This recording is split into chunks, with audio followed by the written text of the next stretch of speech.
So look at this door now. This one brings the code. You can obviously use it with the key, and you have the fingerprint that you can use. It has a lock, so when you leave the house, you don't have to use a key. You can just click on here and lock, and then use your fingerprint. Try again. Oops. Unlocks.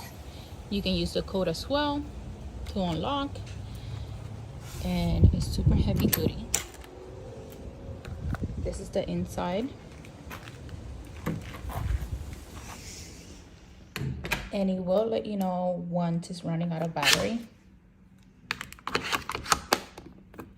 And to lock it, you can just click on here. Locked. To open it, same thing.